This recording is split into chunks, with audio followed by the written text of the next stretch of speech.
الرجيم بسم الله الرحمن الرحيم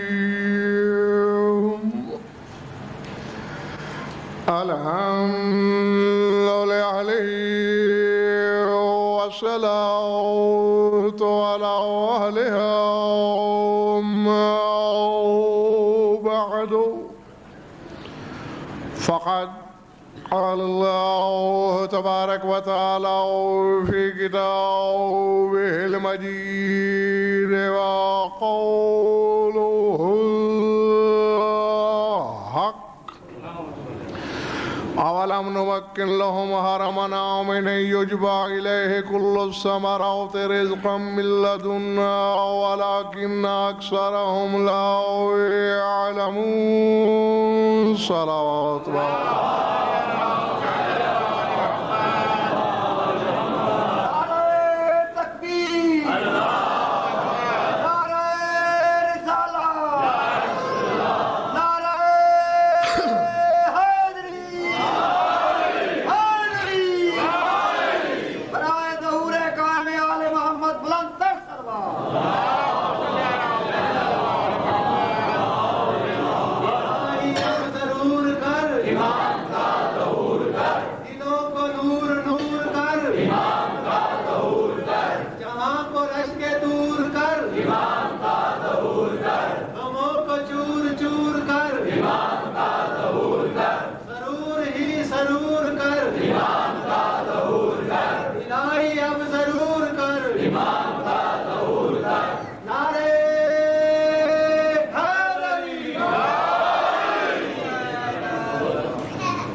سورہ قصص سے ایک آیت تلاوت کی ہے میں نے. ذات واجب نے اس آیت میں صفت بیان فرمائی ہے کعبے کی. کعبہ کیا ہے؟ گھبراہٹ تو نہیں ہو رہی؟ بادی نظر میں سوچا بھی نہیں جا سکتا کہ اس آیت کا اس اشارے کے عنوان سے تعلق کیا ہے، لیکن جتنا گہرا تعلق ہے وہ آپ کے سامنے آ جائے گا. فرمایا اولم نمکن لہم حرما آمنا یجبی الیہ کل الثمرات رزقا من لدنا وَلَكِنَّ أَكْثَرَهُمْ لَا يَعْلَمُونَ. فرمایا کیا ہم نے لوگوں کے لیے تمکنت نہیں دی اس حرم کو جو امن والا ہے.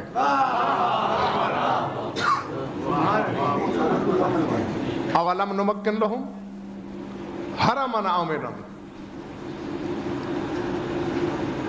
سے بہتر یہ ہوتا ہے کہ جو آپ حضرات پہلے تشریف رکھتے ہیں وہ اندر آ جایا کریں تاکہ جو بعد میں آتے ہیں وہ باہر بیٹھیں.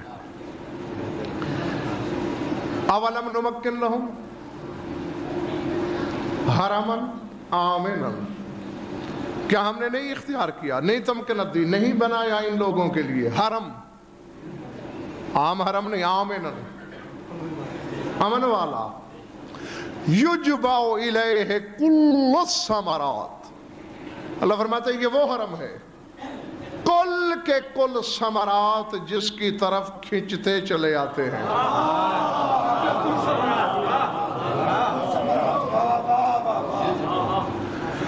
اللہ اکبر. رزقا من لدنا. اور یہ رزق ہے ہمارے لدن سے. ولیکن اکثرہم لا یعلمون. لیکن اکثر لوگوں کو اس بات کا علم نہیں. ظاہر بینوں نے یہاں لفظ ثمرات سے صرف پھل مراد لیے.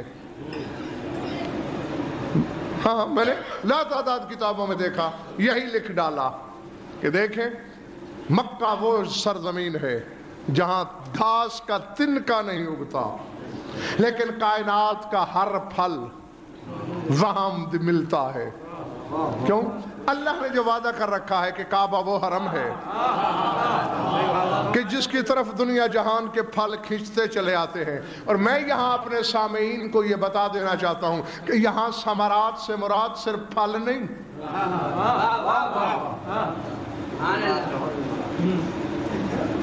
دل چاہ رہا ہے کچھ سننے کو؟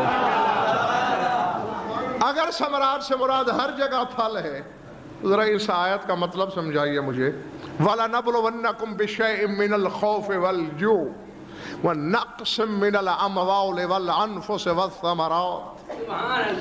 اللہ نے فرمایا ہم آزمائیں گے تمہیں، آزمائش کریں گے، امتحان لیں گے، خوف کے ساتھ، بھوک پیاس کے ساتھ، مال کے نقص کے ساتھ، جان کے نقص کے ساتھ، ثمرات کے نقص کے ساتھ. مذہب اہل بیت کی ہر تفسیر پکار کے کہہ رہی ہے کہ یہ آیت کربلا والوں کے لیے ہے. تو کربلا میں اس وقت کون سے پھل تھے جن سے آزمایا گیا؟ تو یہاں جبرن و قہرن مفسرین کو ماننا پڑتا ہے، لکھنا پڑتا ہے کہ یہاں ثمر سے مراد درخت پہ لگنے والا ثمر نہیں، ثمر محبت ہے، اولاد مراد ہے.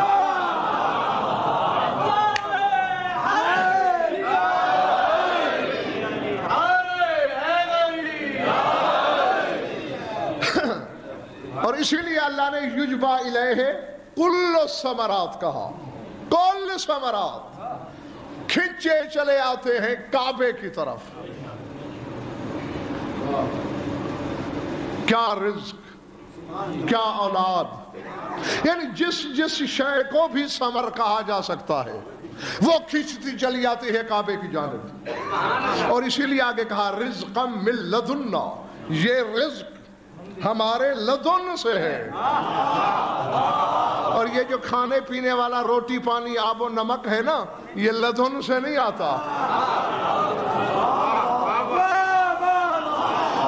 سر اٹھانا باہر والے بھی. سورہ مومن میں ارشاد فرمایا هو الذی یریکم آیاتہ وینزل من السماء رزقا. وہی تو اللہ ہے جو تمہیں اپنی نشانیاں دکھاتا ہے اور جو تمہارے لیے آسمان سے رزق نازل کرتا ہے. تو یہ رزق تو آسمان سے آتا ہے، اور جس رزق کی اس آیت میں بات ہو رہی ہے وہ لدن الہی سے. اسی طرح سورہ زاریات میں ہے وَفِي السَّمَاءِ رِزْقُكُمْ وَمَا تُوعَدُونَ، تمہارا رزق آسمانوں میں ہے.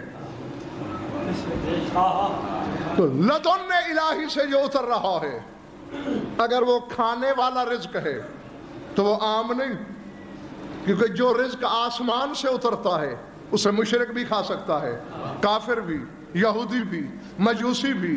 لیکن جو رزق کعبے کی طرف کھینچتا ہے وہ ہر ایک کا حصہ نہیں، وہ ہر ایک کا مقدر نہیں، وہ صاحبان ایمان کا. اور ہمارے لدن سے یعنی اولاد سے لے کر شفا تک. کبھی نہیں بتایا آپ کو علماء نے کہ جب کبھی حج پہ جانا ہو، جو ہی کعبے پہ پہلی نظر پڑے، جو منہ سے نکل جائے، جو نکل جائے، دین و دنیا کی جو حاجت نکل جائے منہ سے، واجب ہے خدا پہ پورا کرنا. تو بس اگر میرے سامعین نے یہ بات سمجھ لی کہ کعبہ ہی وہ حقیقت ہے جس کی طرف رزق کھینچتے ہیں، جس کی طرف اولاد کھینچتی ہے، جس کی طرف شفا، جس کی طرف حاجتیں، تو پھر اگلا جملہ سنو اور لکھو صحیفہ دل پہ. کعبہ ظرف ہے، امامت مظروف ہے.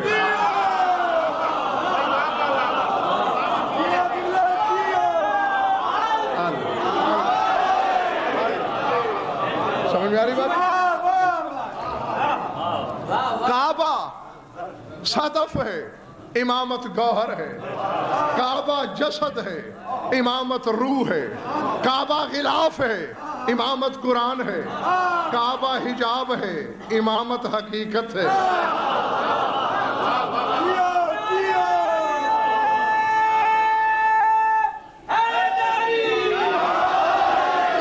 اور اب بھی اگر کوئی سمجھنے سے رہ گیا ہو، کعبہ ارادہ ہے الفت، امامت مشیت ہے. کعبہ کھیتی ہے، امامت زراعت ہے.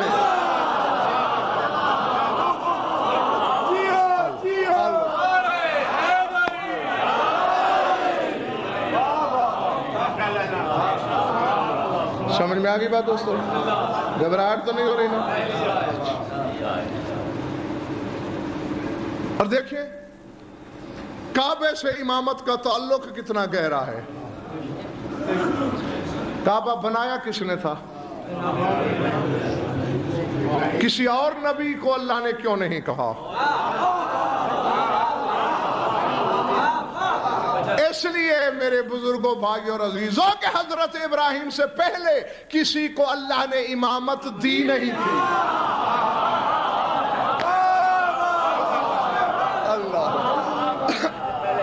انی جاعلک للناس اماما، یہ چونکہ پہلا امام تھا انسانوں کا، کہا کعبہ بنا.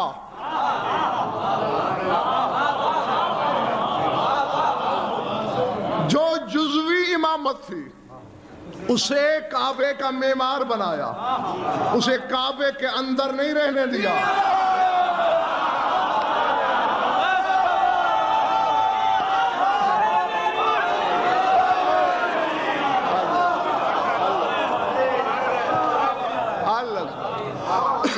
جزوی امام سے کعبہ بسم اللہ تعمیر کروایا، کلی امامت کو کعبے میں نازل کیا.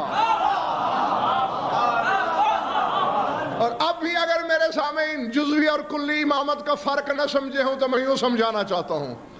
بت جزوی امامت نے بھی توڑے تھے، بت کلی امامت نے بھی توڑے. فرق دیکھا؟ جب جزوی امام ابراہیم نے توڑے پلٹ کے آ گئے.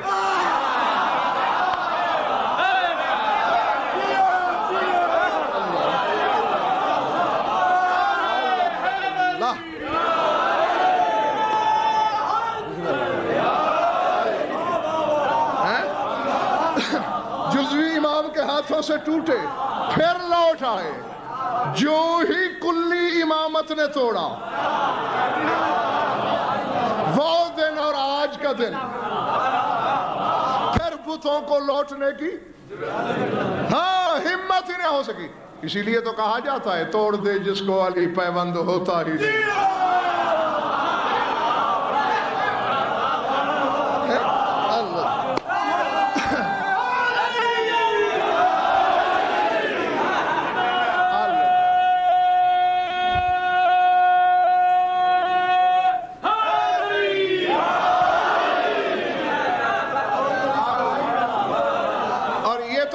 سامعین کو بتا چکا ہوں پہلے بھی کہ جو چیز وجود میں پہلے ہوتی ہے ظہور میں آخر ہوتی ہے.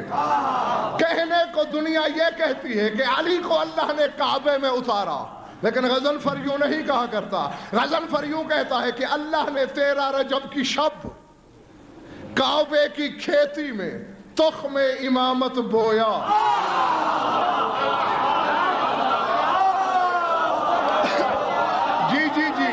امامت زراعت کے مرحلوں سے گزرتی رہی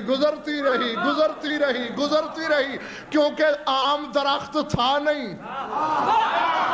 یہ شجرہ ولایت تھا جسے بار بار ہونے میں صدیوں درکار تھے. بس اب وہ شجرہ پکنے کے قریب ہے. جب پک جائے گا پھر کعبے کی چھت پہ وہی نظر آئے گا جو بویا گیا.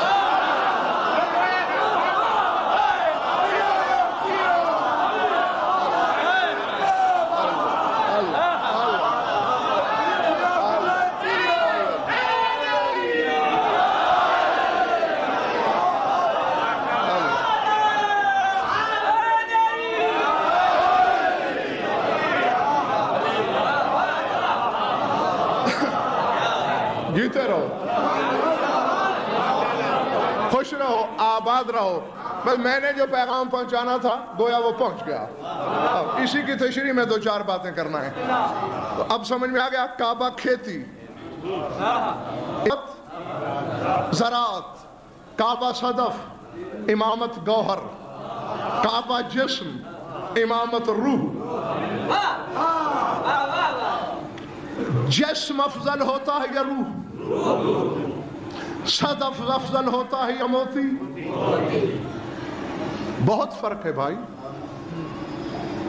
صدف آج بھی 80 روپے تولہ مل جائے گا، موتی ایک موتی لاکھوں تک چلا جاتا ہے. وہ بھی 80 روپے اس لیے مل جاتے ہیں اس کے کیونکہ صدف ہے موتی کا. نہیں ذرا اب زیادہ فرق نہیں تو اتنا رکھنا ہے کعبے میں اور کعبے کے گوہر میں. کعبہ صدف ہے. اور یہ فکر میرے نہیں، امام حسن علیہ السلام نے دربار شام میں اپنے بابا کا تعارف کراتے ہوئے یہ لفظ بولا تھا، جملہ کہا تھا میرے مولا نے کہ میں اس علی کا بیٹا ہوں. درۃ التوحید الذی انفلق عنہ صدف بیت رب الارباب. فرمایا امیر شام، جب اللہ کے گھر کا صدف پھٹتا ہے تو اس صدف کے پھٹنے کے بعد جو موتی نکلتا ہے وہ موتی میرا بابا علی ہے.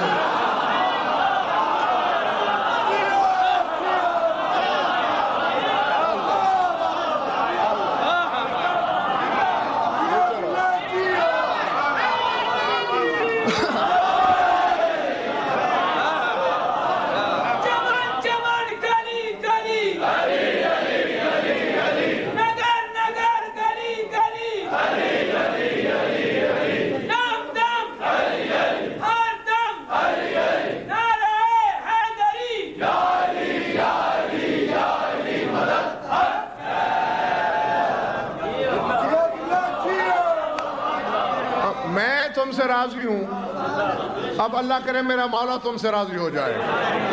میری دعا ہے، دل سے چاہتا ہوں کہ تم میں سے ہر شخص پہ مولا راضی ہو. اب صدف ہے 80 روپے کا مثال میں، اور موتی ہے ہزاروں کا، لاکھوں کا. ہونا چاہیے اتنا فرق. اور یہ قیمت اس لیے ہے کہ اس میں پلا ہے موتی، اسی میں بڑھا ہے موتی. کعبہ صدف ہے، امامت گوہر ہے. کعبہ سیپ ہے، امامت موتی ہے. سیپ کی قیمت تو تم نے یہ لگائی کہ جب بھی عبادت کرتے ہو صدف کو سجدہ کیے بغیر نہیں کرتے. آؤ فیصلہ کرو، یا آج کے بعد عبادت سے صدف کو باہر نکالو یا گوہر کو شامل کرو.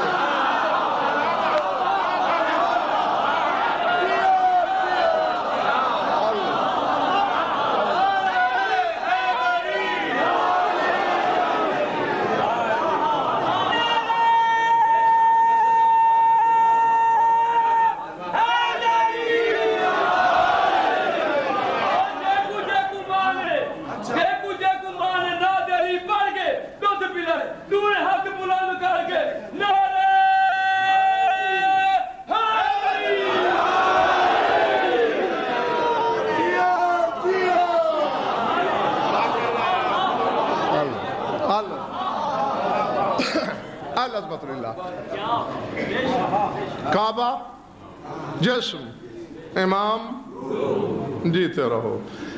جس کا بدن، اب یہ جو میرا علم ہے یہ میرے جسم کے پاس نہیں ہے، ٹھیک ہے نا؟ آپ یہاں موجود ہیں، بول رہے ہیں، ہاتھ اٹھا رہے ہیں، نعرے لگا رہے ہیں، داد دے رہے ہیں، حقائق سمجھ رہے ہیں. یہ جسم کا کمال ہے، آپ کا روح کا کمال ہے.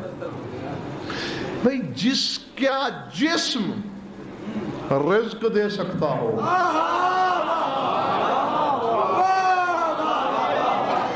آغاز میں نے یہی آیت پڑھی تھی نا. ہاں، اب جو بعد میں آئے وہ حیران ہو کے دیکھ رہے ہیں کہ کیا پڑھی تھی. اسی لیے کہتا ہوں نا کہ 8:30 بجے سے 5 منٹ پہلے آ جایا کرو. یجبا الیہ کل ثمرات رزقا من لدنا، سورہ قصص کہہ رہا ہے ہر قسم کے ثمرات، وہ کھانے والا رزق ہے یا اولاد. اللہ کہہ رہا ہے سب کعبے کی طرف کھینچے چلے آ رہے ہیں. جب صدف کی طرف یہ سب کھینچا چلا آتا ہے، گوہر کے پاس کیا ہونا چاہیے؟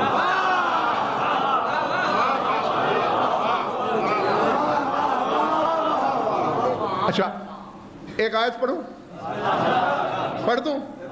سب جا رہے ہیں. سورہ مائدہ، صدف کی قیمت بتا رہا ہوں، اپنی زبانی نہیں، جو میں اپنی طرف سے کہوں سے دیوار پہ دے مارو. اللہ جو کہہ رہا ہے، قرآن جو کہہ رہا ہے کہ صدف کی قیمت کیا ہے. سورہ مائدہ، جعل اللہ الکعبۃ البیت الحرام قیاما للناس والشہر الحرام والہدی والقلائد اللہ فرماتا ہے یہ جو عزت والا گھر کعبہ ہے، یہ جو بیت الحرام کعبہ ہے، یہ جو احترام والا بیت کعبہ ہے، جعل اللہ البیت الحرام، اللہ نے اسے کیا ہے کیا؟ قیام للناس، لوگوں کے قائم ہونے کا سبب۔ کعبہ ہے تو لوگ ہیں۔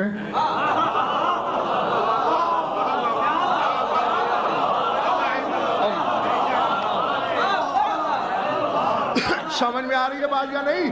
دوستو خدا کے لیے جاگنا ہے۔ میں نے آیت پڑھی ہے بخدا، پروفیسر نیاز اکبر آیت پڑھی ہے، روایت نہیں پڑھی۔ جعل اللہ الکعبۃ البیت الحرام قیاما للناس، اللہ کہتا ہے لوگوں کے قائم ہونے کی وجہ کعبہ ہے، صرف کعبہ۔ والشہر الحرام، حرمت والا مہینہ ہے ماہ رمضان۔ ماہ رمضان ہے تو لوگ ہیں، یہ نہ ہوتا لوگ نہ ہوتے۔ جاگنا جاگنا قرآن میرے مشوروں سے نہیں بنا۔ والہدیہ، اور قربانی والے جانور، یہ ہیں تو لوگ ہیں، یہ جانور نہ ہوتے تو لوگ بھی نہ ہوتے۔ والقلائد، اور منت والے پٹے دار جانور۔ روایت عرب کا کہ جو جانور منت کا ہوتا تھا اس کے گلے میں پٹا ڈال دیتے تھے اور اس کا نام رکھتے تھے قلائد۔ اللہ فرما رہا ہے یہ پٹے والے منت والے جانور ہیں تو لوگ ہیں۔ مجھے نہیں پتا کہ میں زندوں سے خطاب کر رہا ہوں یا سوئے ہوں سے، قائم کو ماننے والوں سے یا سوچنے والوں سے۔ جو سوچنے والا ہے وہ گھر جائے، جو ماننے والا ہے وہ میری طرف دیکھے۔ پڑھی میں نے آیت ہے سورہ مائدہ میں، ترجمہ میں خیانت ہو میری زبان چھری سے کاٹو، ورنہ سر اٹھا کے میری آنکھوں میں آنکھیں ڈال کے بات کا جواب تو دو۔ پالنے والے چلو کعبے کو تو نے ہمارے قیام کا سبب بنایا تھا، ہماری بقا کا ذریعہ تھا، تیرا گھر تھا، چلو ماہ رمضان کو بھی ہم نے برداشت کر لیا، یہ جانور کہاں سے آ گئے؟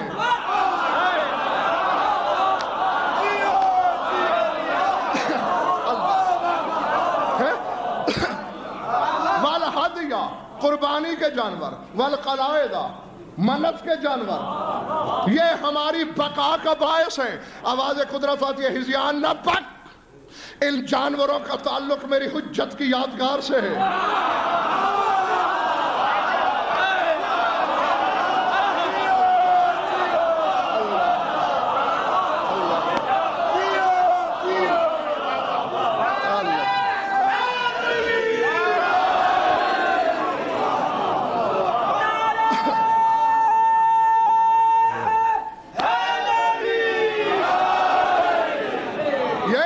میری حجت کی یادگار ہے۔ اللہ اکبر، تو پھر یہی ثابت ہو گیا نا جو الفت کہہ رہا ہے، اور یہی پیغام میں آخری بندے تک پہنچانا چاہتا ہوں۔ تو معلوم ہوا جانور بھی اگر حجت سے منسوب ہو جائے اسے بدعت نہیں کہتے، وہ انسانیت کی بقا کا ضامن ہوتا ہے۔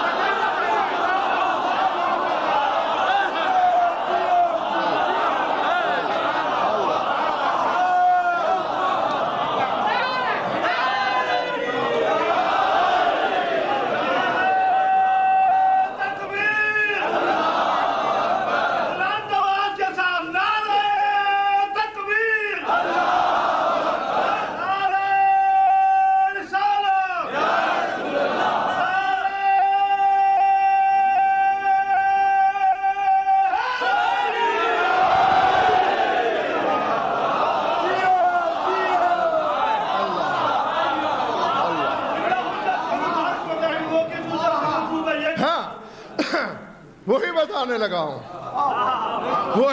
لگا ہوں۔ جی اب دیکھیے گا، یہ جانور ہماری بقا کا باعث۔ قربانی کے جانور نہ ہوتے ہم نہ ہوتے، ماہ سیام نہ ہوتا ہم نہ ہوتے، کعبہ نہ ہوتا ہم نہ ہوتے۔ سمجھ میں آ رہی بات یا نہیں؟ اور ان قربانی کے جانوروں کا تعلق اسماعیل سے ہے، ابراہیم سے ہے، جزوی امام سے۔ میں نے کوٹھی بنوائی، مستری سے بنوائی، مالک میں ہوں کوٹھی کا۔ مستری افضل ہے یا میں؟ کہو گے تیرا دماغ خراب ہو رہا ہے، وہ بنانے والا معمار ہے، تو گھر کا مالک ہے۔ اور یہی میں بتانے لگا ہوں، ابراہیم معمار ہے، علی مالک ہے۔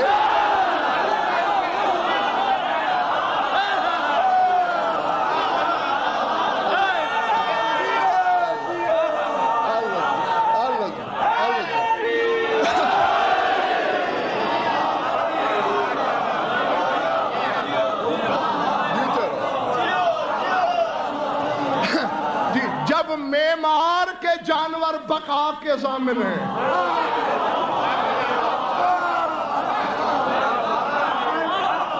مالک کے جانور کیا ہونا چاہیے. اور دیکھو میں جو مسجد میں ہوں پتہ ہے کیوں ہوں؟ میں تضارب جنسی کے لفظوں کا آپس میں جو میل ہے، ربط ہے، مجھے وہ نشہ دے رہا ہے. آیت تھی کیا؟ جعل اللہ الکعبۃ البیت الحرام قیاما. کعبہ قیام ہے، جس کا ذکر کر رہا ہوں وہ قائم ہے.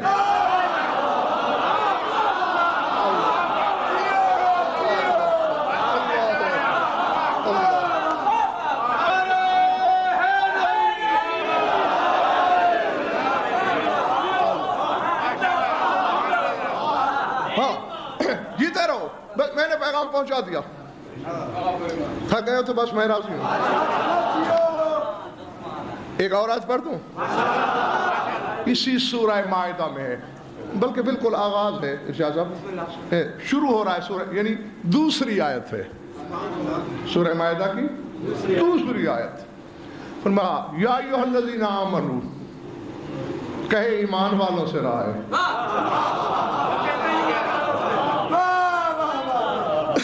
یا ایھا الذین آمنوا لا تحلوا شعائر اللہ ولا الہدی ولا القلائد. لفظ یاد ہے پہلی آیت کے؟ وہی آ رہے ہیں. لا تحلوا شعائر اللہ ولا الہدی ولا القلائد ولا آمین البیت الحرام.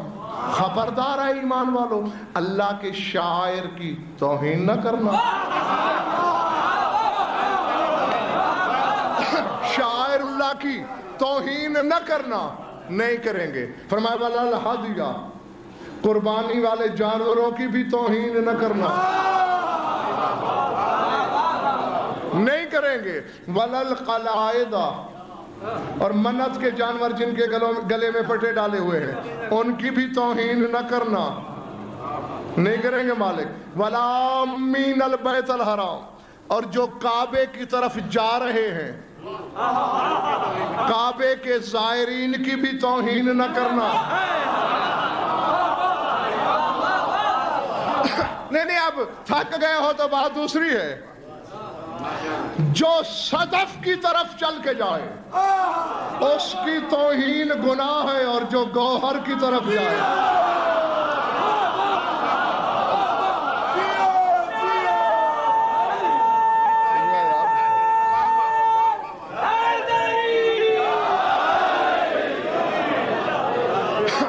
تم اپنے آپ کو نہ پہچانو ملتان والوں تو بات دوسری ہے. جی ورنہ تم بڑے عزت والے ہو. اگر قائم تمہارے دل میں بستا ہے تو کیونکہ جو سیپ کی طرف جا رہا ہے، جسم کی طرف جا رہا ہے، کھیتی کی طرف جا رہا ہے، ظاہر کی طرف جا رہا ہے، اللہ کہتے ہیں خبردار اس کی توہین نہ کرنا. اور جو زراعت کی طرف جا رہا ہے، گوہر کی طرف جا رہا ہے، روح کی طرف جا رہا ہے، حقیقت کی طرف جا. تیرے چوتھا امام بات کر رہا ہے قائم کی. ہاں تو میں بھی تو تھوڑا سا خوش کر دوں نا کہ ان کی نظر میں تمہارا مقام کیا ہے جب تک سیڑھی سے خود نہ گر پڑو. جی ابو خالد کابلی میرے مولا کے سامنے ہے. مولا فرماتا ہے یا ابا خالد انا اہلا، کیونکہ سرکار کا ذکر ہو رہا تھا میرے سردار کا. فرماتا ہے انا اہلا زماؤن غیبتہی القائلین بامامتہی المنتظرین لظہورہی افضل اہل کل زمان لأن اللہ تبارک و تعالی آتاہم من العقول والافہام والمعرفت ما صارت بہ الغیبت عندہم بمنزلت المشاہدت. فرمایا جو لوگ ہمارے قائم کی غیبت کے زمانے میں زندگی گزاریں گے، شرطیں دو ہیں. القائلین بامامتہی، اس کی امامت کے قائل ہوں. المنتظرین لظہورہی، اس کے ظہور کے منتظر ہوں. افضل اہل کل زمان، وہ ہر زمانے کے باشندگان سے افضل.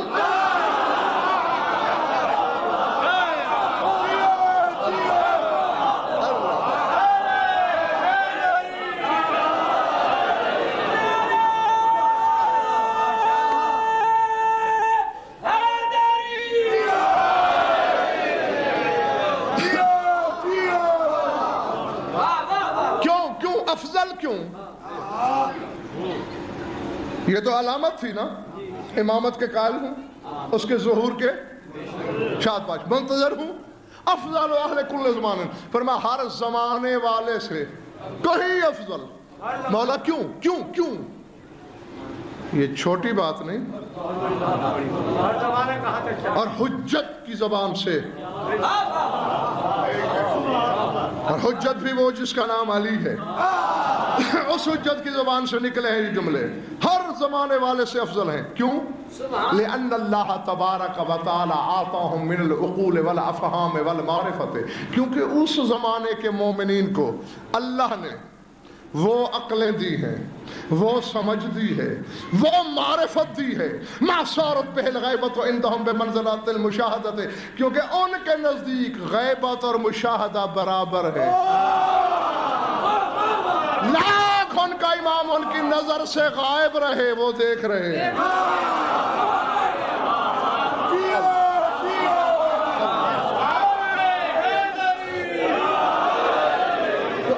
کیسے رہے ہیں؟ دیکھ کیسے رہے ہیں؟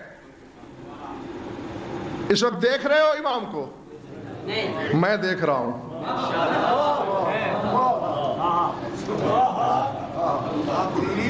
نہیں دیکھ رہے ہو تو پھر تو کوئی مزہ نہ آیا. اچھا چلیے میں ذرا آسان کر کے سمجھاتا ہوں تاکہ بچے بھی سمجھ جائیں. اللہ ہے یہاں،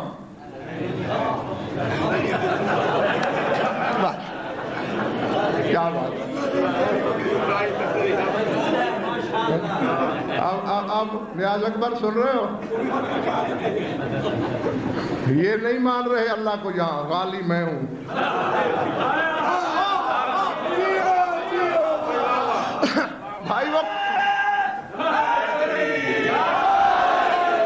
بھائی وہ کون سی جگہ ہے جہاں اللہ نہیں؟ ہر جگہ ہے. تو اب بتاؤ اللہ کو دیکھ رہے ہو؟ میں دیکھ رہا ہوں. یہ مشتاق شاہ ہے، اس کا وجود دلیل ہے کہ وہ ہے. تمہارا وجود دلیل ہے کہ تمہارا وارث ہے. جس گھر کی دیوار گری پڑی ہو، چھت الٹی پڑی ہو، عقل کا اندھا بھی سمجھ جاتا ہے اس گھر کا وارث کوئی نہیں.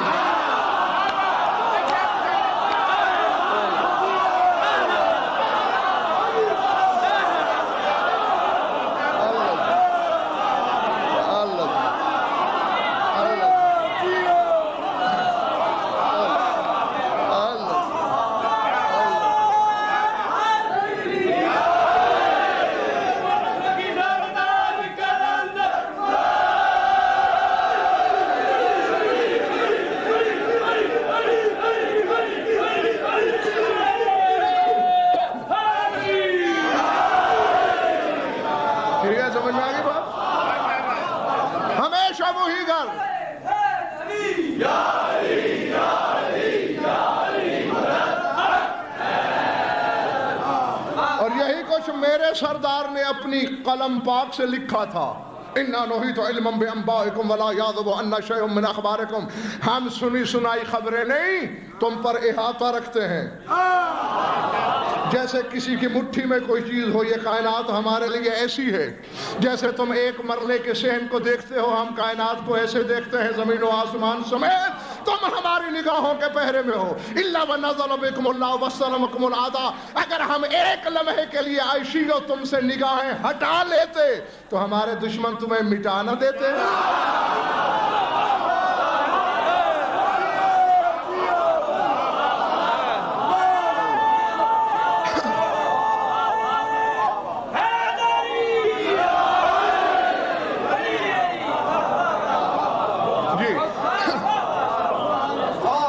اللہ کی غیبت کا وارث ہے، جیسے اللہ کو دیکھنا پڑتا ہے مخلوق کے ذریعے، اس کو بھی ایسے دیکھنا پڑتا ہے موالی کے ذریعے۔ جی مومنین کے چہرے پڑھنے کی عادت ڈالو۔ جب یہ کتاب تمہیں پڑھنا آ گئی پھر امام غائب نہیں ہوگا۔ میرے خیال ہے بس اب تم تھک گئے ہو، ہے نا؟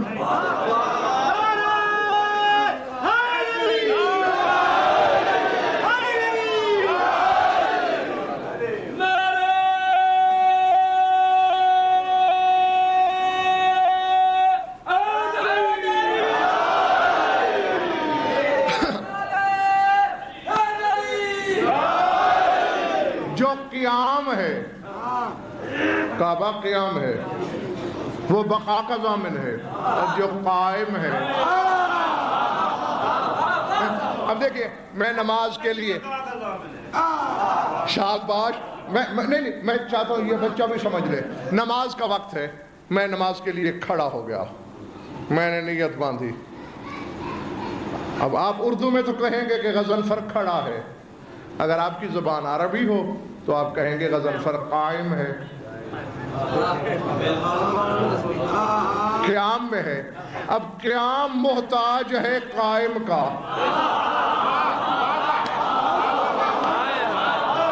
میری مرضی، میں جتنی جلدی قیام چھوڑ دوں گا وہ نہیں رہے گا، جتنا طویل کروں گا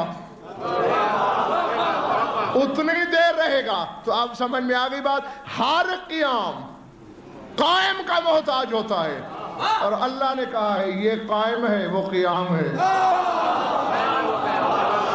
جی ہاں، تو قیام ضامن بقا کا، تو جو قائم ہے وہ اس قیام کا بھی ضامن، اور کائنات کا اس سے بھی بڑا ضامن۔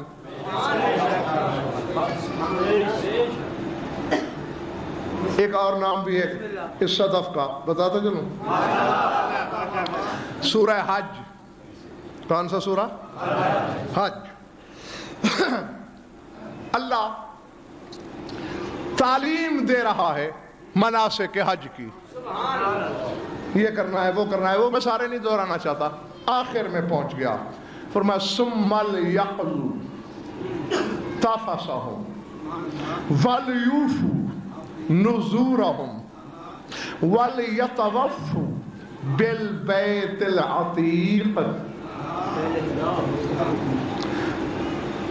پھر ام نیازت پر چکر کیا ہے، چونکہ میں تھوڑے علم کا بندہ ہوں، دماغ لڑانا، یعنی یہ شاہ جی سارے مناسک بتا چکا ہے، سائی ہو چکی ہے، وہ جو دوڑتے ہو دوڑ چکے ہو، کنکریاں مار چکے ہو، طواف کر چکے ہو، تلبیہ پڑھ چکے ہو، بیتوتے کر چکے ہو، احرام احلال کی منزل سے گزر چکے ہو، اس کے بعد کہہ رہا ہے ثم لیقضوا تفثهم، پھر اپنی میل کچیل دور کر دو۔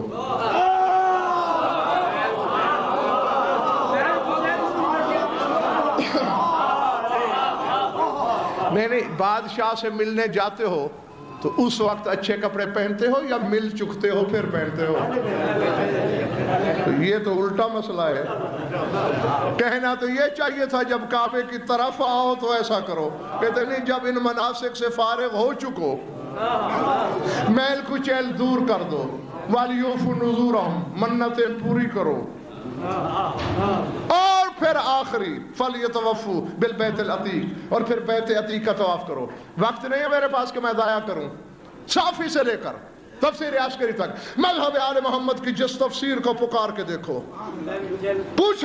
پوچھا ذریح المحاربی نے پوچھا، نام یاد رکھ لو بندے کا، ذریح المحاربی نے تمہارے امام شیشم سے پوچھا مولا یہ کیا ہے؟ میل کچیل دور کرو۔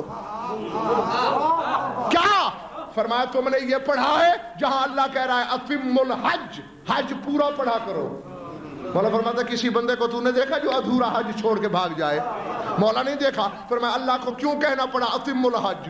وہ تمام حج کیا ہے؟ مولا میں کیا جانوں؟ فرمایا تمام الحج زیارتنا،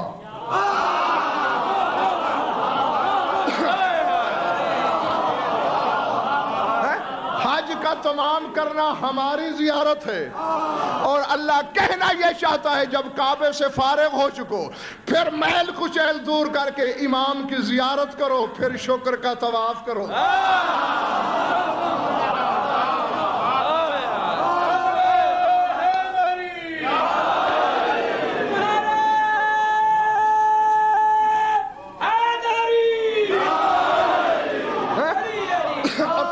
اور طواف کس کا؟ تھک نہ گیا تو میں 2-3 منٹ اور لے لوں، چونکہ بات سامنے آ گئی، نہ آتی تو پھر تو ٹھیک تھا، اب آ گئی ہے۔ امام کا یعنی حجت کا پتہ رشتہ کیا ہے کعبے سے؟ ابھی بات ہو رہی تھی کہ کعبہ قیام، امام قائم، یعنی کعبے کو بھی قائم رکھنا ہے اس نے۔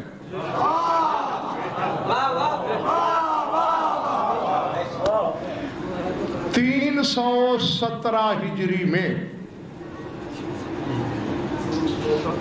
ہاں، ایک فرقہ گزرا ہے، فرقہ قرامطہ ملعونہ۔ ان کے ملعون ہونے میں اور کیا شک ہو سکتا ہے کہ انہوں نے کعبے پہ حملہ کیا تھا اور حجر اسود اکھاڑ کے لے گئے تھے۔ پورے 22 سال حجر اسود سے محروم رہا ہے کعبہ۔ 339 ہجری میں پھر واپس ہوا۔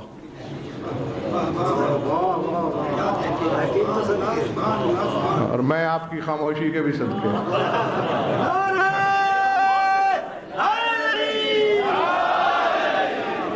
میں نے اسی لیے پہلے پوچھا تھا، آپس کی بات ہے، میں کوئی نیا تو نہیں آیا ہوں، تھک گیا تو باقی کل صحیح۔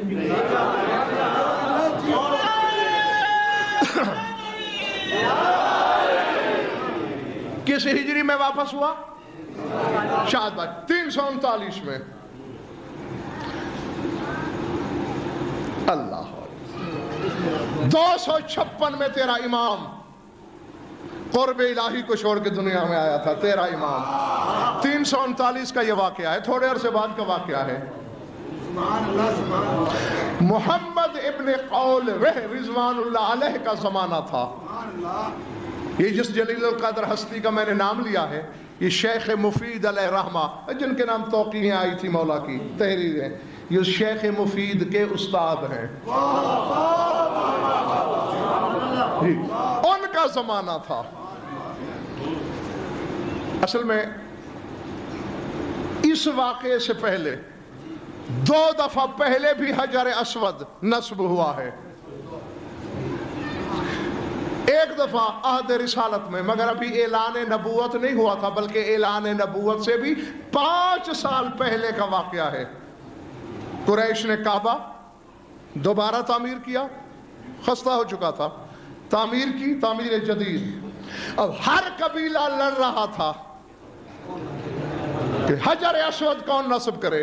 ہر قبیلہ کہتا ہے ہم، اچھا تمہاری اولاد تو قیامت تک فخر کرے گی کہ ہم حجر اسود نصب کرنے والے کی اولاد ہے، اور ہماری اولاد فخر نہ کرے۔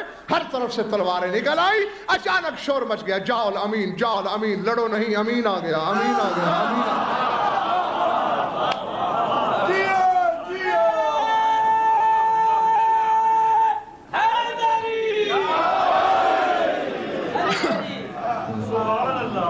ویسے الفت اب یہ نعرہ دلیل ہے کہ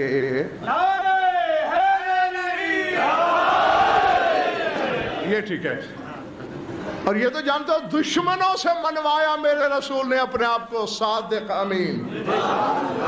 میرا رسول آ رہا تھا، جوانی ہے رسول کی، 35 برس اس وقت عمر طیبہ ہے رسول کی، 35 برس کی جوانی آ گیا۔ امین سے فیصلہ کرائیں، فرمایا سوچ لو، میں جو فیصلہ کروں قبول ہوگا تمہیں؟ تو امین ہے، تو صادق ہے، بزرگ تیرا احترام کرتے ہیں، کون کس کی جرت ہے کہ تیرے فیصلے، کیونکہ ابھی تک نہیں کہا تھا نا کہ میں نبی ہوں۔ کس کی مجال ہے کہ سر منہ انحراف کرے؟ سرکار نے چادر بچھائی، حجر اسود اٹھا کے رکھا، پھر میں ہر قبیلے کا ایک ایک بزرگ آئے، چادر کے کونے پکڑ کے بلند کرو، بس بلند کیا، میرے رسول نے اٹھا کے نصب کر دیا۔ اسی دن سے ہر صاحب عرفان آنکھ نے سمجھ لیا کہ جب بھی حجر اسود دیوار کعبہ سے جدا ہوگا نصب حجت کے ہاتھوں سے ہوگا.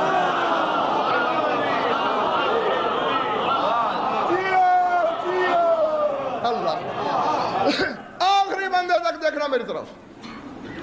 پھر 75 ہجری میں ارشاد صاحب نیاز اکبر 75 ہجری میں حجاج نے جب کعبہ منہدم کر دیا تھا سنگ باری سے، حجر اسود بھی گر پڑا تھا. پھر تعمیر ہوئی کعبے کی.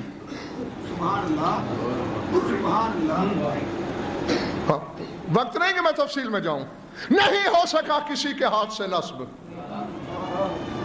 میرے چوتھے امام نے کیا، کیونکہ کعبہ جانتا ہے کہ میں صدف ہوں.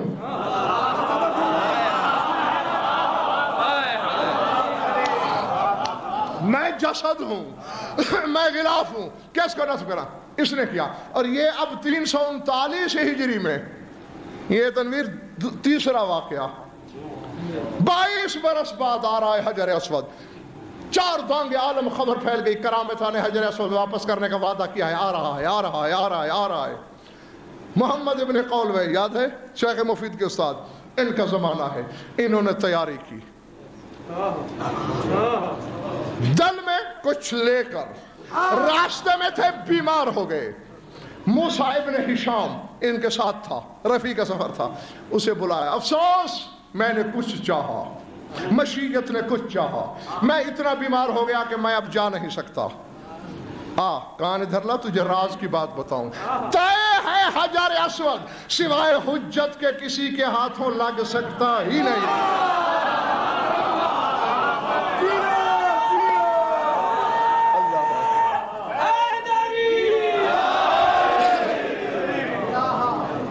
بس تاڑتے رہنا، جو بھی حجر اسود کو نصب کرے اسے میرا خط دینا، میری نیابت میں قدم چومنا اور پوچھ لینا کہ مولا، ابن قولوہ پوچھ رہا ہے کہ میں اس بیماری میں مر جاؤں گا یا بھی کچھ زندگی باقی ہے میری. موسیٰ ابن ہشام کہتا ہے میں چل پڑا. جب میں غفیر ہے خلائق کا اتہام، میں نے کعبے کے مجاوروں کو کچھ پیسے دیے. یہ پیسے لے لو، مجھے اس دیوار کے ساتھ جگہ بنا کے دو جہاں حجر اسود کی جگہ ہے. مجھے جگہ مل گئی، میں چھوڑ دیا. میں نے واقعہ بڑا لمبا ہے. کہتا میں دیکھ رہا ہوں، کبھی کوئی قبیلے والا آتا ہے، کبھی کوئی عالم آتا ہے، کبھی کوئی کعبے کا مجاور آتا ہے، کبھی کوئی حاجب آتا ہے، کبھی بنو شیبہ والے آتے ہیں. اٹھا کے لگاتے ہیں اور حجر اسود پھر گر پڑتا ہے. پھر لگاتے ہیں، پھر گر پڑتا ہے. پھر لگاتے ہیں، پھر گر پڑتا ہے. پھر لگاتے ہیں، پھر گر پڑتا ہے. جب درجنوں دفعہ ایسا ہوا، سب نے کہا بھائی ہم ہار گئے. ایسا کرو، چادر میں اٹھاؤ، اسے بلند کرو، شاید آج کے دور کا کوئی محمد آ جائے.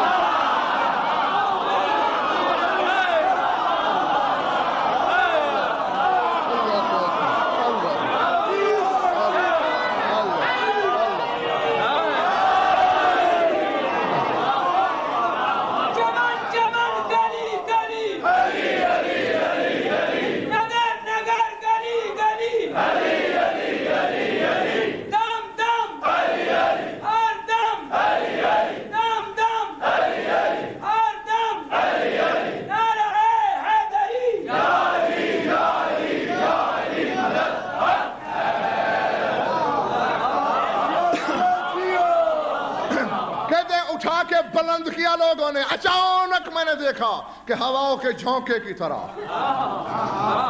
جلال الہی کا ایک پیکر جو نور سے خراج مانگ رہا تھا.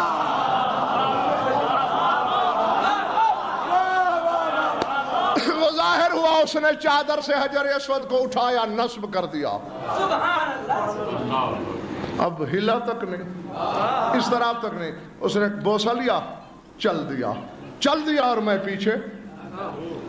میں نے پھر حجر اسود کو نہیں دیکھا.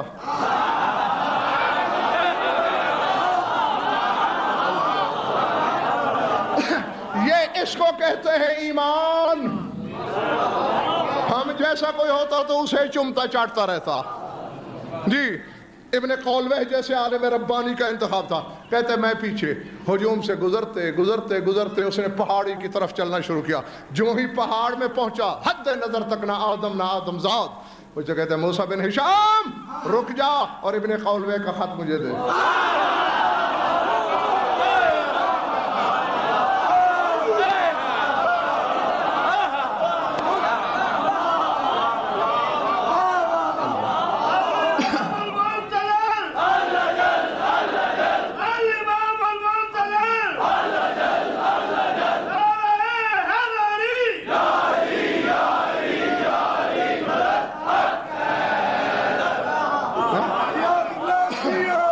باہر والے تھکے تو نہیں ہو؟ اچھا پڑھ لوں 2-3 گھنٹے اور.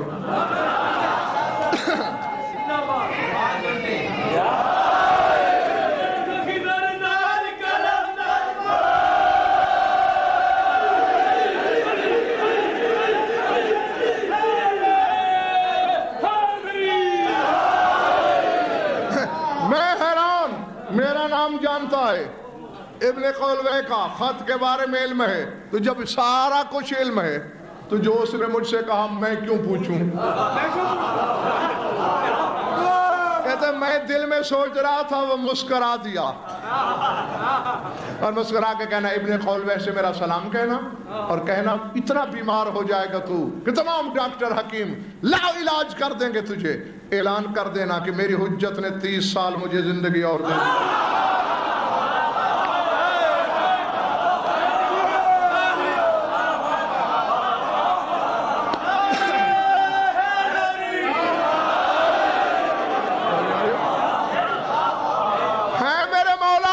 بڑھانی ہے تو ابھی بیچارے کو دے دیجئے, یہ ضرور بیماری میں رگڑا کھانا ہے اس نے.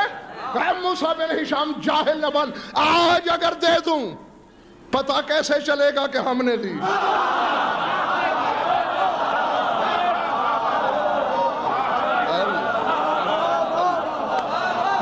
یہ تو جب حیات اس سے منہ موڑ لے گی, جب اطباء عاجز آ جائیں گے, جب طبیب جواب دے دیں گے, پھر ہماری عطا کا پتہ چلے گا. ہاں میرے لیے تو میں نے ایک جملہ معترضہ کے طور پر کہا کہ یہ رشتہ ہے کعبے سے حجت کا. نام کیا لیا تھا اللہ نے؟ اب تم نے خود کہا ہے کہ ہم نہیں تھکے. یہاں اب اتنے دروازے کھلے ہوئے ہیں میرے سامنے. میل کچیل دور کرو. یاد ہے بات؟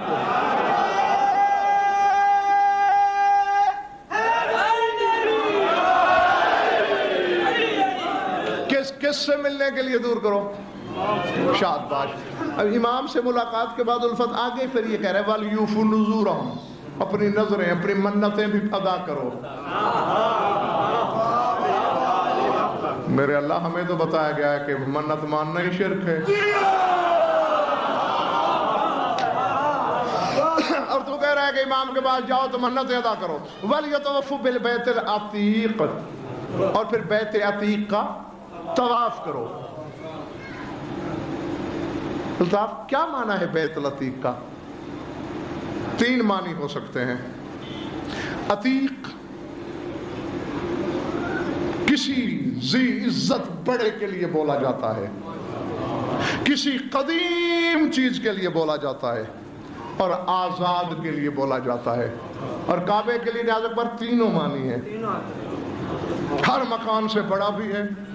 ان اول بیت وضع للناس, جو کہ زمین پر پہلا بیت یہی ہے, قدیم بھی ہے. اور آزاد کیوں ہے؟ اس کی 2 توجیہیں ہیں, دونوں معصوموں سے ہیں, دونوں حق ہیں. جاگنا خدا کے لیے. اب میرا دل چاہتا ہے میں اڑ جاؤں, لیکن اڑوں گا نہیں کیونکہ اکیلے رہ جاؤ گے, اس لیے مجبور ہوں بیٹھنے پر. 2 توجیہیں مختلف مقامات اور معصوموں نے بتائیں. اور صاف ظاہر ہے جو زبان عصمت سے نکلے وہ چاہے 1000 جہتیں ہوں, 1000 کی 1000 ہاں. ایک معصوم سے پوچھا گیا مولا کیوں ہے بیت العتیق آزاد گھر؟ فرمایا جب طوفان نوح آیا تھا ہر شے کے اوپر گزر گیا تھا, اس کو اللہ نے اتنا بلند کر دیا حالانکہ آسمانوں کو چھونے لگا تھا پانی، مگر کعبہ اس سے بھی اوپر رہا تھا۔ جی ہاں، جس کی آمد کا گھر اتنا بلند ہو،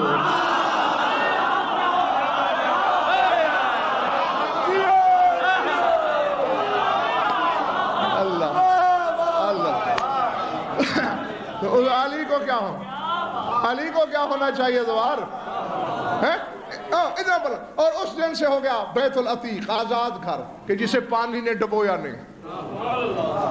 اور سرکار باقر نے فرمایا، آپ سے پوچھا گیا مولا آزاد گھر کیوں ہے؟ اور یہی چیز خدا کی قسم مجھے مجبور کر رہی ہے کہ اڑ جا۔ مولا نے فرمایا اس لیے بیت العتیق ہے اس کا نام، آزاد گھر، کہ یہ مخلوق میں سے کسی کی ملکیت نہیں۔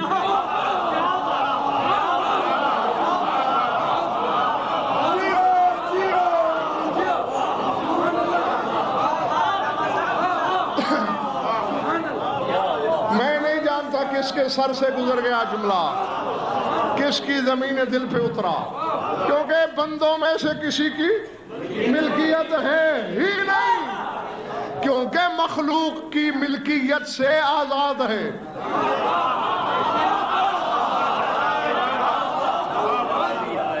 کوئی اللہ کے سوا اس کا سرپرست نہیں، کوئی اللہ کے سوا اس کا مالک نہیں۔ اس لیے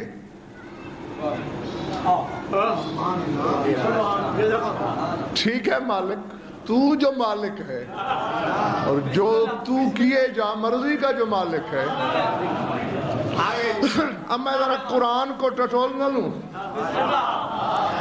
بندوں میں سے کسی کی ملکیت نہیں، بندوں میں کوئی اس کا سرپرست نہیں، بندوں میں کوئی اس کا مالک نہیں، مخلوق میں کسی کا حق نہیں اس پر۔ نہیں ہوگا۔ ابھی موقع ہے، بات تھوڑی لمبی ہو جائے گی۔ آیت سورہ انفال میں 3 حصے ہیں اس آیت کے، لہذا پر 3، ایک حصہ ہر کوئی پڑھتا ہے، 2 حصے میں بھی کئی مجالس میں پڑھ چکا ہوں، تیسرا کسی نے نہیں پڑھا۔ آج تینوں سنو۔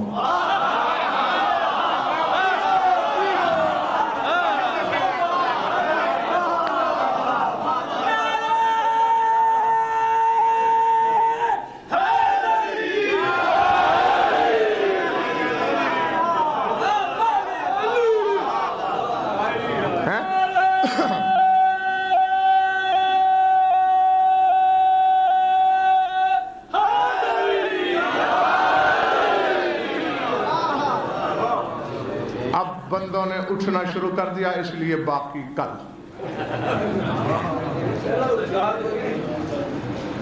دیکھیں بھائی میرے، کھوٹا تو بیچتا نہیں ہوں کہ منت کر کے بیچوں،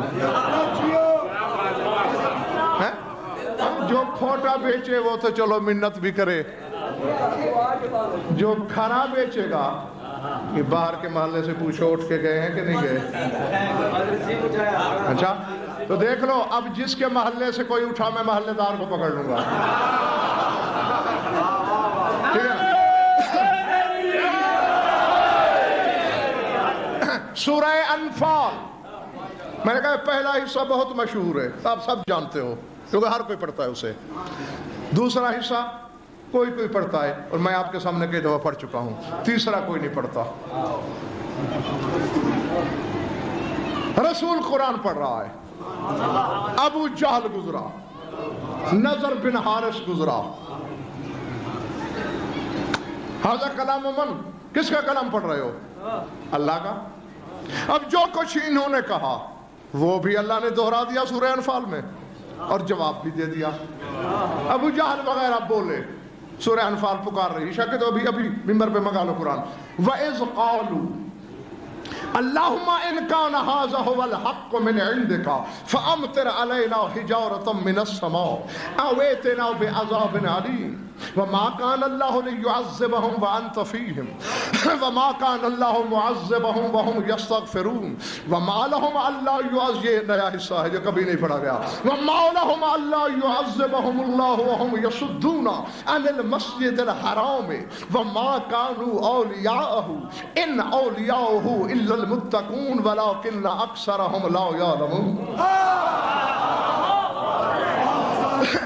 اللہ نے کہا، ان لوگوں نے کہا ہے، اللہم ان کان ھذا ھو الحق، اگر یہ قرآن حق ہے، یہ ابو جہل، نضر بن حارث، ابو سفیان وغیرہ کہہ رہے ہیں اگر یہ قرآن حق ہے من عندک، تیری طرف سے آیا ہے، مان کے نہیں دینا ہم نے، فَأَمْطِرْ عَلَيْنَا حِجَارَةً مِّنَ السَّمَاءِ، ہمارے لیے آسمان سے پتھر برسا دے، مانیں گے نہیں، او ایتنا بعذاب علیم، یا دردناک عذاب بھیج دے، مانیں گے نہیں۔ قرآن پڑھ رہا ہوں میں، روایت تو ہے ہی نہیں۔ ابو جہل اور اس کے ساتھی کہہ رہے ہیں اگر تیری طرف سے ہے پھر بھی نہیں مانتے، پتھر بھیج دے، اگر میرے پاس میں ہوتا تو یہ دیتا، اب میں کیا کروں، وہ جو مرضی کا مالک ہے۔ کہہ رہا ہے وَمَا كَانَ اللَّهُ لِيُعَذِّبَهُمْ وَأَنْتَ فِيهِمْ، اے میرے حبیب جہاں تو کھڑا ہو وہاں عذاب کیسے آئے؟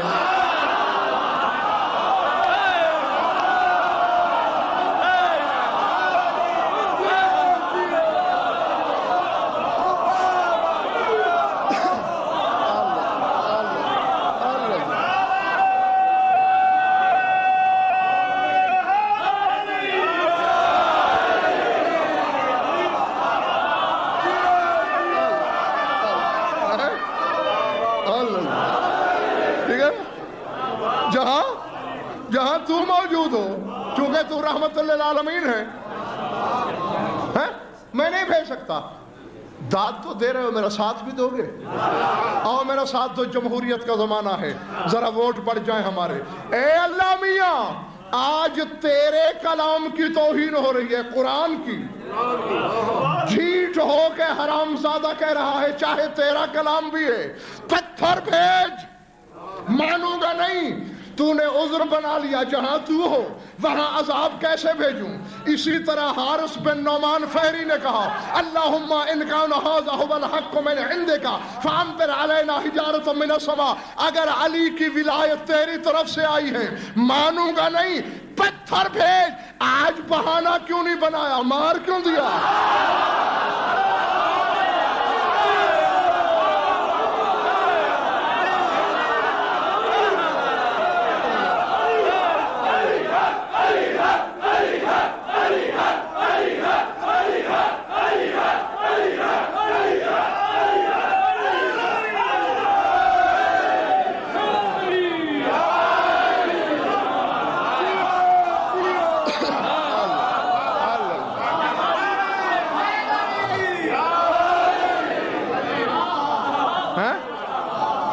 لفظ وہی ہے، میں نہیں، خدا کی قسم حرف کا فرق نہیں، ایک حرف کا نہیں، بالکل وہی جو ابو جہل نے کہتے، وہی کے وہی۔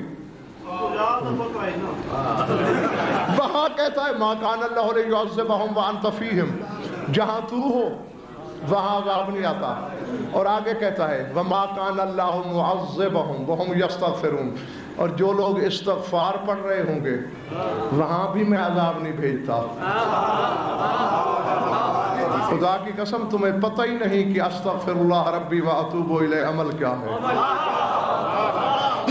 آخر کوئی ایسی چیز ہے جسے اللہ نے رسالت کا بدل قرار دیا ہے۔ جی میں تمہاری خیر خواہی کیے دے رہا ہوں، آگے تمہاری مرضی، یعنی جہاں رسول ہو وہاں بھی عذاب نہیں آتا، اور جہاں استغفار ہو وہاں بھی عذاب، لیکن وہاں بھیج دیا۔ جس نے قرآن کو نہیں مانا کہتا تو کھڑا ہے کیسے بھیجوں، وہاں بھی تو کھڑا تھا، قانون توڑ کے بھیجا۔ جب قرآن اور علی میں اتنا فرق ہے، نہیں آخری بندے تک تمام شیعہ سنی دوست تمام حلالی موالی سر اٹھائیں، ایک لمحہ غضنفر کی آنکھوں میں آنکھیں ڈالیں، اور جب اللہ کا کلام علی کی برابری نہیں کر سکتا، 2% کا بندہ علی کی برابری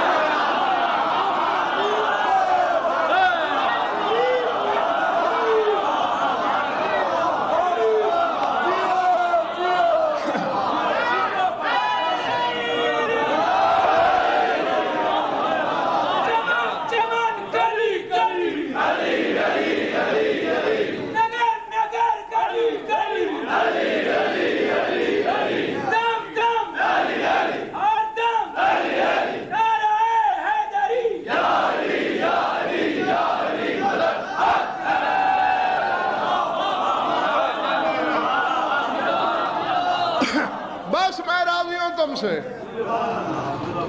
بس ختم کر رہا ہوں جلدی، بس 2-2.5 گھنٹے کے بعد۔ کیا کہہ رہا ہے؟ جہاں تو ہو وہاں عذاب نہیں آتا، جو استغفار پڑھ رہے ہو وہاں عذاب نہیں آتا۔ ذرا دیکھنا، ذرا دیکھنا، اللہ اکبر۔ فرماتے ہیں وَمَا لَهُمْ أَلَّا يُعَذِّبَهُمُ اللَّهُ، اور کس چیز نے روکا ہے مجھے، کیوں نہ عذاب کروں میں؟ ان کا گناہ تھوڑا ہے۔ وَهُمْ يَصُدُّونَ عَنِ الْمَسْجِدِ الْحَرَامِ، یہ کعبے سے روکتے ہیں لوگوں کو، یہ کعبے تک نہیں جانے دیتے لوگوں کو،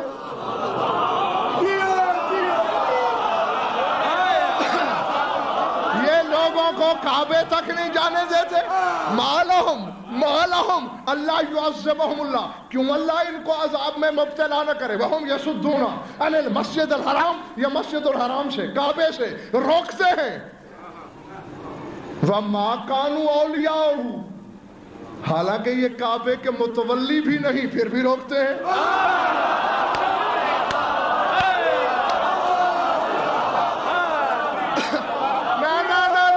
اب ایمان سے آدھے سے زیادہ مجمع رہ گیا ہے، تو آیت کیا رہی ہے؟ چلو متولی ہوتے پھر تو روکتے۔ مَا كَانُوا أَوْلِيَاءَهُ، یہ کعبے کے متولی بھی نہیں، پھر کیوں روکتے ہیں؟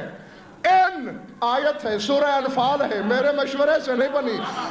ان اولیاءہ الا المتقون، اللہ فرماتا ہے کعبے کے متولی تو متقین ہیں۔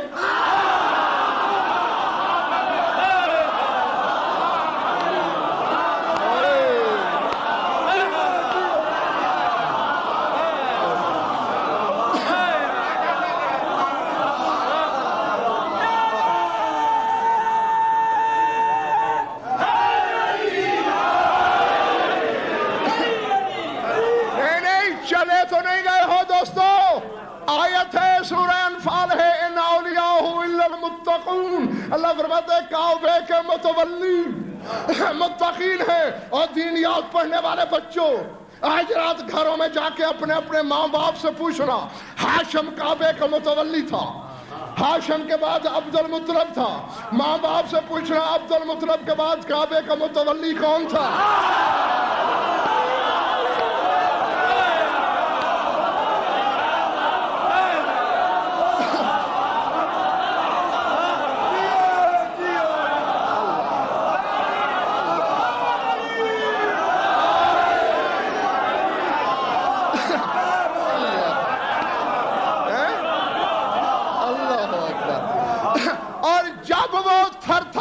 زبان سے یہ کہنے پر مجبور ہو جائے کہ عبد المطلب کے بعد کعبے کا متولی ابو طالب تھا، تو گریبان پکڑ کے کہنا جاہل، ایمان پہلے ہوتا ہے تقوی بعد ہوتا ہے۔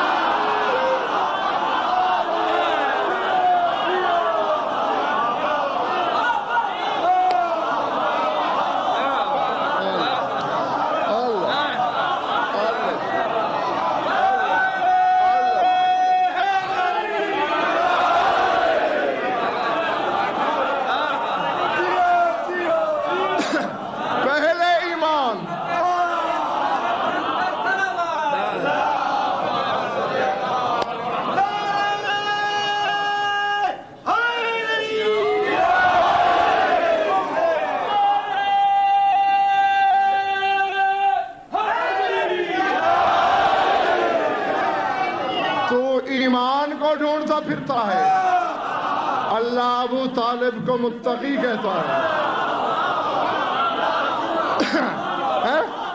یا تولیت کعبہ چھین ابو طالب سے اور آ سر اٹھا اور ایمان پہ اترانے والے اور حج پہ وجد میں آنے والے. اللہ کہتا ہے اگر کعبے کے متولی ہوتے چلو پھر تو روکتے. تو کیا سمجھتا ہے اس گھرانے کو ان کے اختیار میں ہے, جسے چاہے کعبے تک آنے دے, جسے چاہے نہ آنے دے.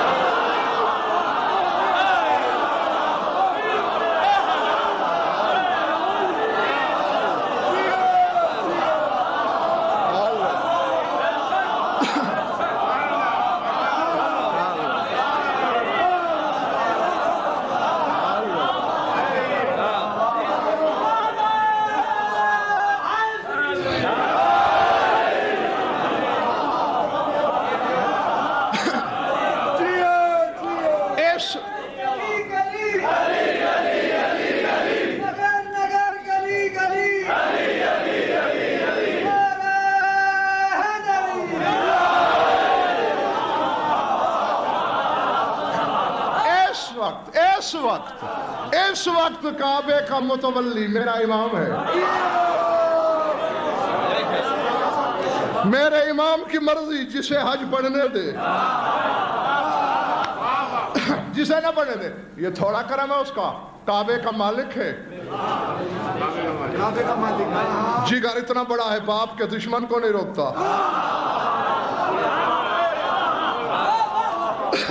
یہ گھروں میں سوچنا, گھر اللہ کا مالک یہ جو اللہ کے گھر کے مالک ہوں.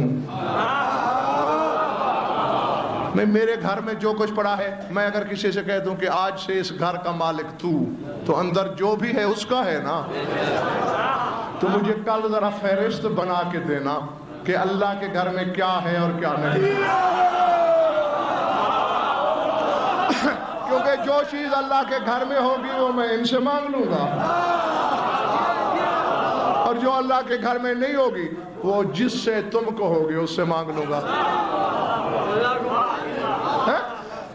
جی بھی سب کچھ ہے اللہ کے گھر میں,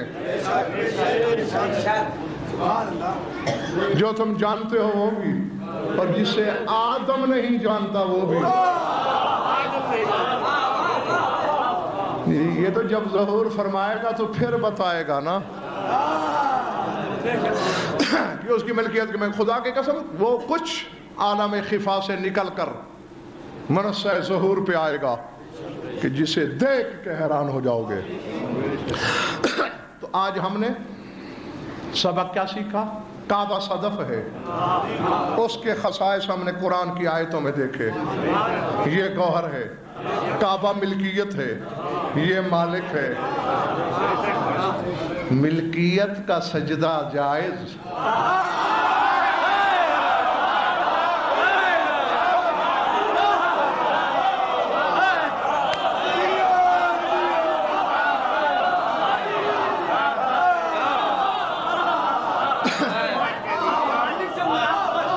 یہ تو الفت ایسے ہی ہے. ایک بندہ میرے گھر کی دیوار کو چوم رہا ہو اور میں آ کے دیوار پہ ہاتھ رکھ دوں کہ ہٹا ہٹا ہاتھ, دیوار کو نجس نہ کر. کہو گے نہیں الو کا بٹھا, پاگل کا بچہ ہے کوئی. وہ اس کے گھر کو چوم رہا ہے, گھر کے مالک کو کہتا ہے کہ تو ہاتھ نہ رکھ, دیوار پلید ہو جائے گی. تو ایمان سے تم وہی کچھ کر رہے ہو, ملکیت کو سجدہ کر رہے ہو اور مالک کو نماز میں نہیں آنے دے رہے.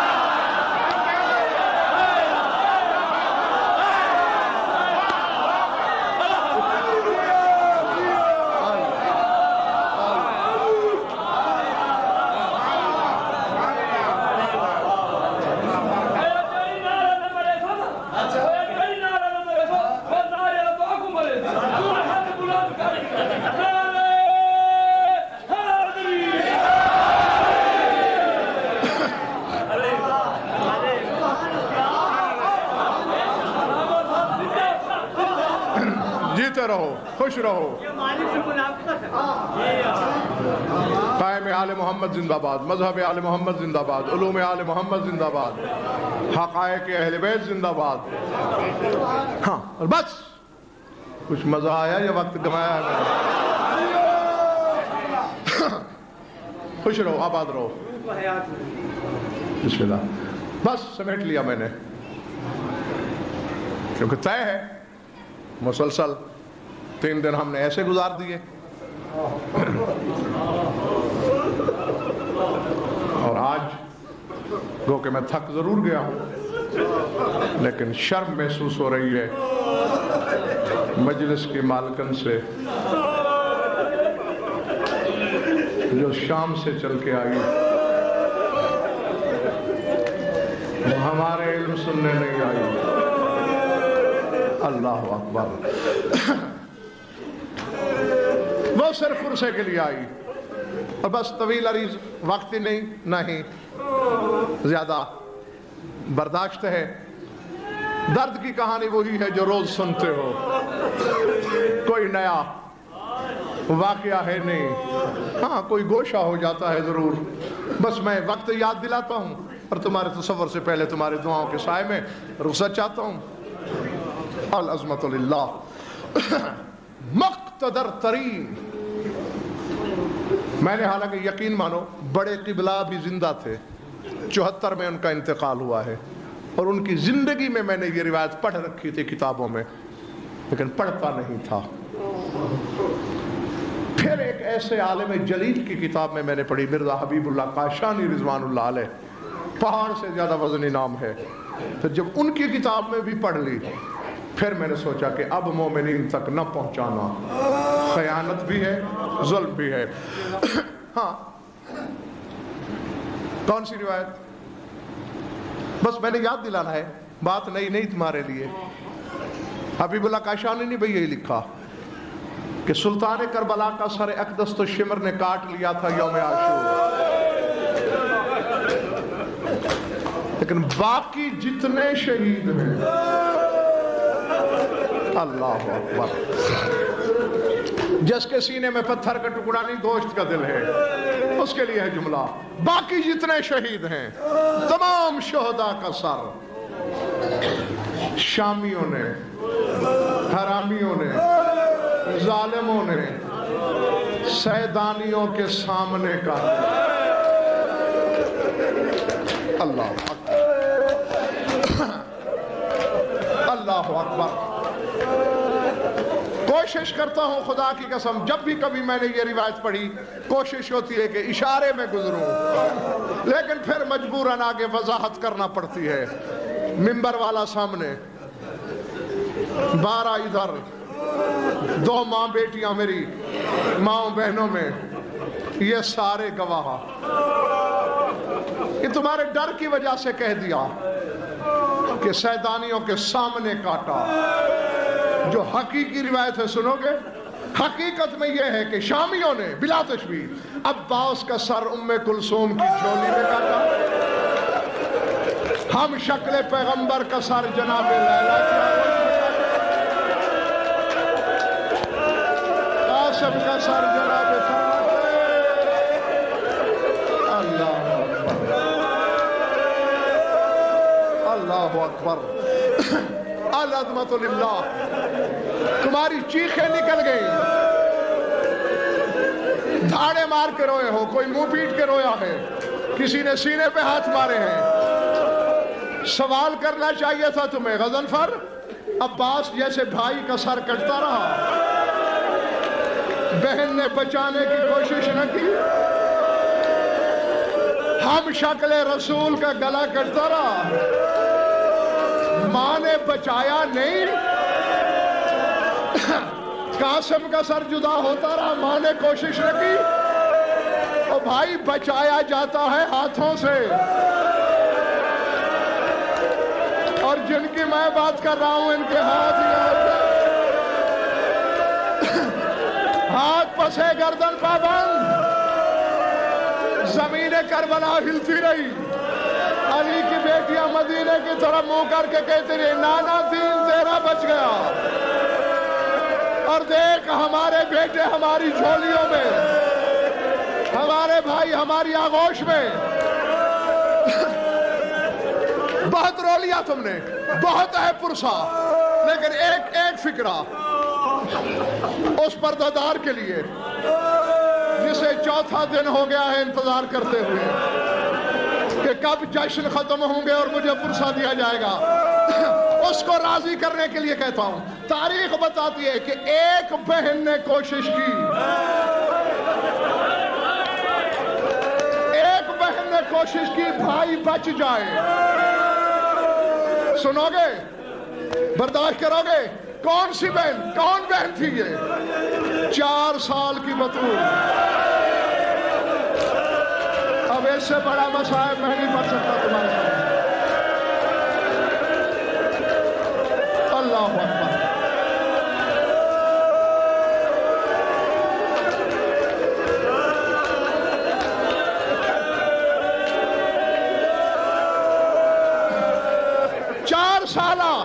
بطول نے کوشش کی۔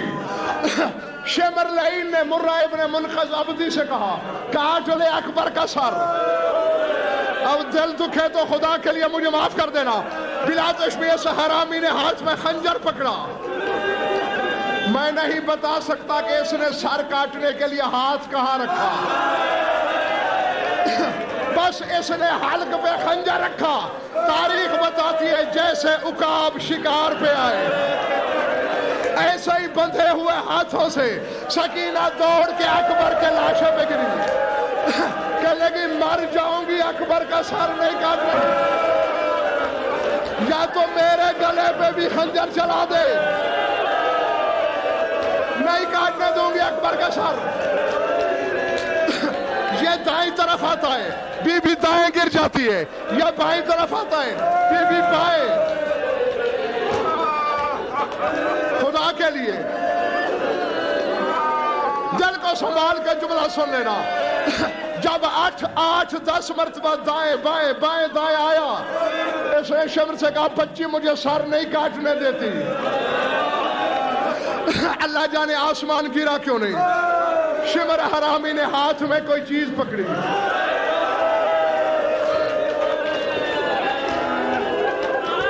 بس میں اشارہ ہی کر سکتا ہوں۔ لاشے کے پاس آ کے بھائی یہی کہتا رہا چھوڑ دے لاشا، چھوڑ دے لاشا، چھوڑ دے لاشا، چھوڑ دے اکبر۔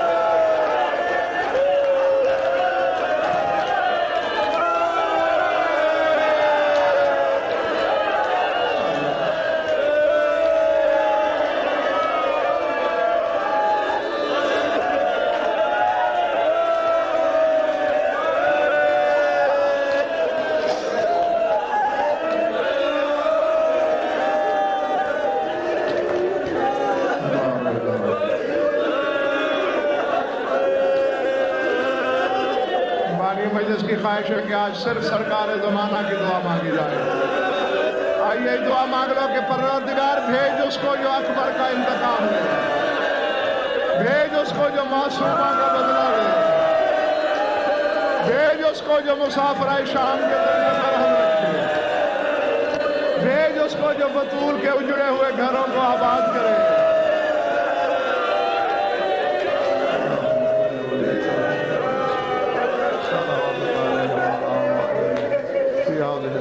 وفي كل ساعة ولي وحافظ وقائد وناصر ودليل وعينا حتى تسكنه أرضك طوبا وتمكن فيها طويلا يا رب محمد وآل محمد أجل فرج آل محمد ربنا تقبل منا إنك أنت السميع العليم بجاه محمد وآل بيته الطيبين.